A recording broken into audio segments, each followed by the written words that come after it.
The Gophers know how to do it, I'll tell you that much. The dance moves here, there's no music, but it doesn't matter when you have the rhythm. Dragan Kesic, the kicker. I mean, these are phenomenal moves, and look at the shoes. Max Brosmer, Cody Linderberg, Darius Taylor. We saw some of your moves, and I'd say, Cody, you also were cutting a rug down there. But welcome to the set. Welcome to Media Day. You guys can make an entrance. Thank you. If we had a dance-off, who would win? Not me. Plus 3. I was giving it my best shot out there. You so, were? Yeah. You were. I mean, A for effort. Absolutely. That's what I'll say. How has Media Day been going? It's been a blast. Yeah? It's definitely a busy day, but in a good way. Yeah. How about for you? Yeah, excellent. It's been great experience. Awesome to get a chance to talk to a bunch of different people. A bunch of fun questions as well.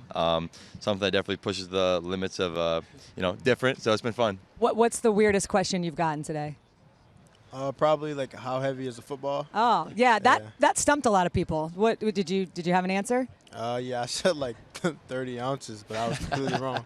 Max can correct you. Did you get that one right? Nope. I was close though. Not really. I said 9 ounces, but it was 15, I think. 15 ounces. Depends on if you're Probably playing should with know that. whether it's Tom Brady's ball. Oh boy.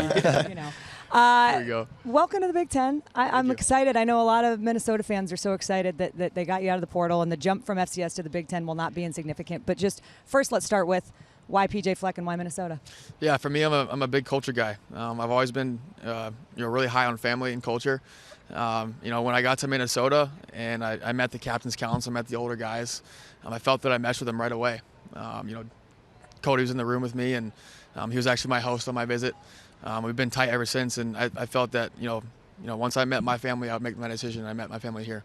That's a great answer, and I think now we need to know that it's Cody who got you to come. I mean, you've not been getting the due that you deserve. Yeah. And you did assimilate right away. I mean, from what I understand, you were named a captain almost right away. Yeah, it's a huge honor to be named captain that early, but a lot of that is my team trusts me that quickly. I can't thank them enough for that, and it's a hard thing to do, to trust someone you just met within a couple months, and it's been amazing so far.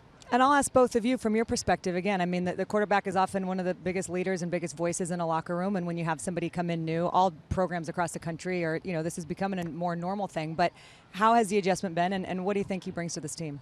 It's been excellent. The leadership is outstanding. First day he was in, he was setting up meetings with wide receivers, getting class schedules set up to be able to schedule meetings. And, whether it's off the field or on the field, taking accountability for others' actions. It's hard to even take accountability for your own actions at some point in your life. We can all relate to that. But to be able to stand up, lead others in a way that he does in a first-class manner, in an elite level, is, outstanding. It's amazing to see, and it's been great to, bounce defensive questions off him as well. Like, hey, you see this look, what are you thinking? And then vice versa, we can able to have, conversate in that type of manner. When you can understand what the quarterback sees, I'm sure it makes a big difference on your end. And what about you? I mean, you're the only true sophomore at Big Ten Media Days. There's 54 players here, and you're the only true sophomore. So I know that you're one of the best running backs in the Big Ten. I know you were injured last year. How are you feeling, first and foremost? I feel great. Yeah? I'm excited to be here. I'm excited for the season. Ready for start-up fall camp coming up soon, so I'm excited. When I look at your stats, you average over 130 rushing yards per game. And again, you missed about 6 games, but you ran for over 200 in the bowl game. Yes. Walk me through the mindset and mentality playing in the bowl game, and did you have a feeling that you were going to be able to come out and play like you did? The biggest thing was, I was going home, back to Detroit, Michigan, so I was playing in front of my family, the Taylor gang. So, it was really fun. That made it even more of an elevated experience. I did come into the game knowing that I was going to give it my all. I always give my all. But I knew my teammates will have my back, my O-line, tight end, so I was just excited for that game for sure. Well, and you earned Quick Lane Bowl MVP. You set a school freshman record in a bowl game, 208 rushing yards. Coach Fleck said something that stuck in my brain. He said in the offseason you've connected with your body more, that it feels like you've kind of grown and figured out maybe what you need to do to have your body be right to go through the whole season. So describe that to me. Definitely. I spent a lot more time in the athletic training room. We've came up with the whole plan for me to take care of my body, what I should be eating, how I should be working out, how much I should be in the hot tubs, how much I should be in the cold tubs, when I should be doing those things. And I feel like that's really helped me through this offseason. I've made tremendous strides when it comes to understanding my body and what I need to do. I got to ask you, because I know that the quarterback's best friend is his offensive line, but maybe right next to that is a running back and somebody who you can rely on. What have you learned about his style of play and what he brings to the offense? Yeah, I'll say first and foremost, he's an extremely mature individual for how young he is. Like you said, he's the youngest kid here, and that shows throughout our whole team and in the locker room as well. Obviously, he's a very dynamic running back.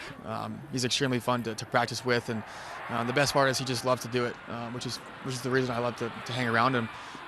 And you gotta have a best friend in the backfield too, not just to protect for you, but also to catch passes for you and ultimately make plays in the field that will keep drives moving. Yeah, that is the name of the game. Cody, Coach Fleck is such a personality and a character and somebody that the world of college football knows well. What is it like to actually play for him, and what is unique about his coaching style and approach? Yeah, absolutely.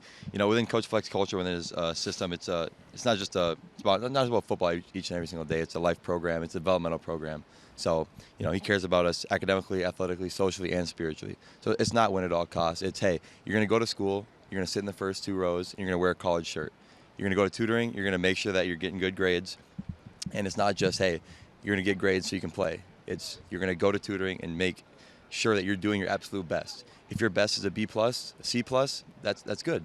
You're doing your absolute best, but now it's time to change your best with tutoring, with going to class and asking your teacher something each and every day, to continue to learn.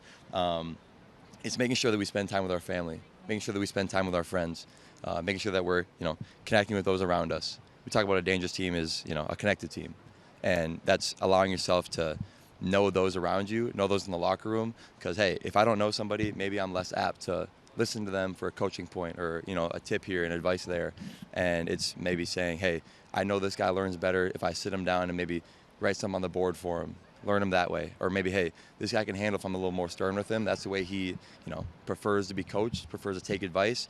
It's that type of situation that Coach Fleck really strives us to continue to pursue. And it's been a blessing to have that sort of energy, driven into our lives as well. To teach us that it's not just going around and screaming and yelling. That's not what having energy towards your life is about. It's having that purpose towards something that you love and something that you truly enjoy each and every single day. That is really well put, because I think some people say, oh, energy, and yeah, it is just going around and running and screaming, but it is purposeful. And I love that you talk about connecting with your friends and your family as being one of the most important things. And so much is put on you guys, as student athletes, and to play football at this level, to go to a university like Minnesota. I know that there are a lot of demands on your time.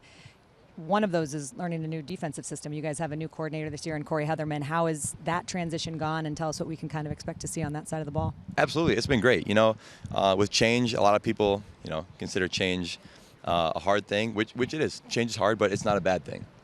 There's new perspectives that come with that.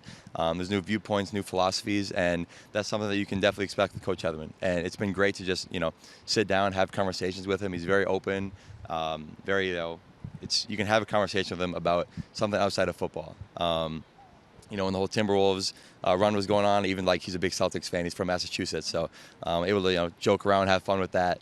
But, inside the building, very open to questions. It's very cliche, no question's a dumb question along those lines, but he truly stands by that and he means it, so that hey, maybe a person like myself, a fifth-year guy who, maybe some people on the external may think that I have all the answers.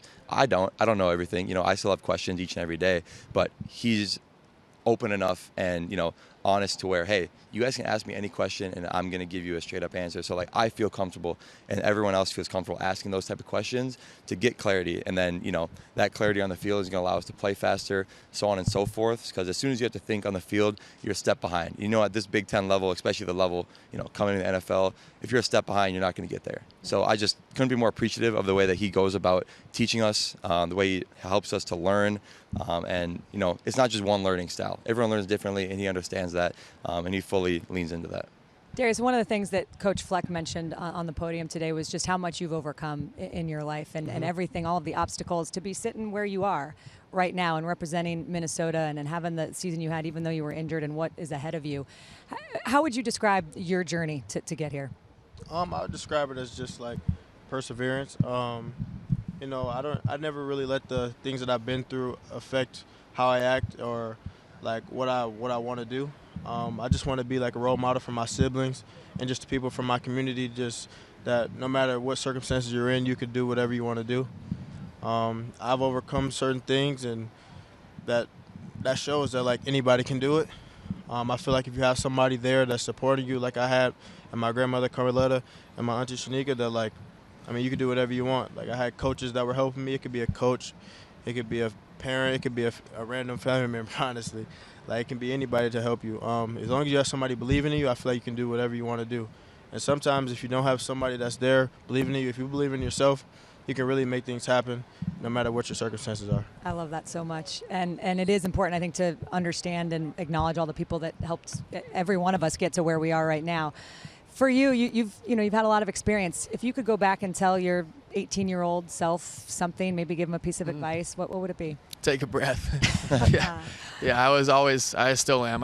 I'm like football, Yeah. and it's it becomes overwhelming, but that's why I love it. Yeah. But definitely to take a breath and control, you can control. And I think that is a very important thing for all of us to remember in this world that we're going 100 miles an hour all the time. We got about a minute and a half left. We're going to do a little quick fire. You guys good with that? Absolutely, yeah. Yeah. All right. If you could win an Olympic gold medal in any sport, what would it be? Rugby. Good one.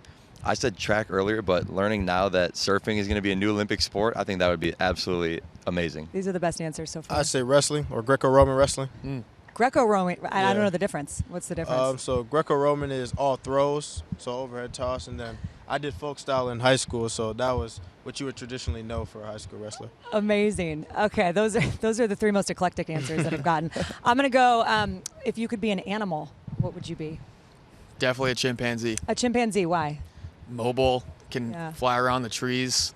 Thumbs. You can Yeah. still use your thumbs. Oh I think yeah, it's that awesome. would be- And you're kind of like the You most. still throw a football. You could, yeah. You're the most human as Yeah. possible. Okay. Yeah. All right. Good answer. I would say a cheetah. I've always liked the thought of being like the fastest thing that could possibly run. I've heard that, like an antelope that can run technically faster for longer, but I think cheetah's short distance are the fastest. So Darius is looking at you like, I say a tiger. They're just my favorite animal, so I just like how they look. They're big, mean. It's fun. You're like a tiger on the field. All right. You guys are fantastic, and I appreciate it. It's been fun to get to know you and some of your Thank you. stories, and looking forward to watching you this year. And take a breath. Yeah. Thank you.